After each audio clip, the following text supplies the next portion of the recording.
Nous sommes à l'esplanade de la station de la radio Notre-Dame de Tanganyika. Ce sont là les participants de l'émission Débat public organisée ce mercredi 3 mai 2023 par les journalistes féminins membres de l'Union des femmes des médias pour la paix au sud de la province du Sud Kivu. Il s'agit d'une activité organisée en marge de la célébration de la Journée internationale de la liberté de la presse célébrée le 3 mai de chaque année. Les intervenants de cette émission ont commenté largement les sujets qui apportaient sur l'impact de la liberté de la presse dans le développement de la partie sud de la province du Sud Kivu. Françoise Bokuru Mouimoulé, journaliste de la radio-télévision nationale congolaise RTNC Uvira, chargée d'administration et finances et porte-parole de cette structure des femmes des médias, a résumé à la presse les messages qui ont été échangés lors de cette activité. Nous avons célébré cette journée dans la sérénité, nous en tant que journalistes d'Uvira.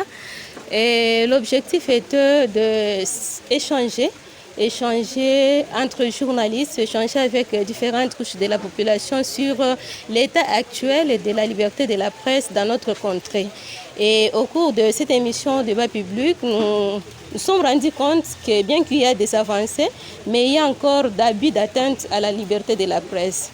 Et donc pour nous, cette occasion nous a permis d'évaluer et de voir ensemble les stratégies que nous pouvons mettre en application pour que demain ou après-demain, il y ait amélioration de la liberté de la presse dans notre contrée. Spécialement dans la ville et territoire d'Uvira, je dirais que la situation est alarmante parce que jusqu'à présent, il y a des cas qu'on a eu à répertorier. D'ailleurs, il y a un de nous qui est d'ailleurs ici, qui a été menacé parce que tout simplement, il a fait afficher ou poster une photo.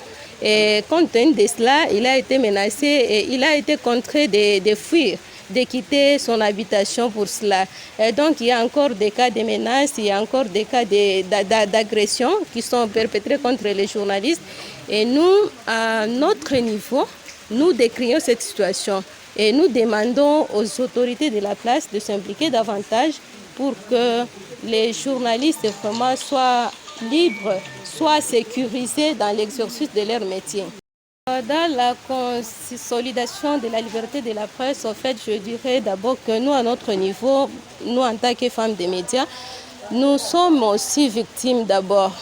Nous sommes victimes parce que nous subissons au sein de nos médias, au sein de nos communautés, des menaces, des stigmatisations, des discriminations. Mais qu'à cela ne tienne, nous pensons qu'au travers de cette structure de l'Union des femmes journalistes ou femmes des médias pour la paix dans la partie sud de la province du Sud Kivu, nous sommes déterminés à sensibiliser la communauté, à sensibiliser même les autorités pour qu'ensemble nous puissions donner un plus pour le développement de la ville, pour la liberté de la presse dans notre contrée. Retenez que les participants à ces assises sont notamment les acteurs de la société civile et mouvements citoyens, les femmes leaders, la jeunesse et certaines autorités urbaines de la ville d'Uvira.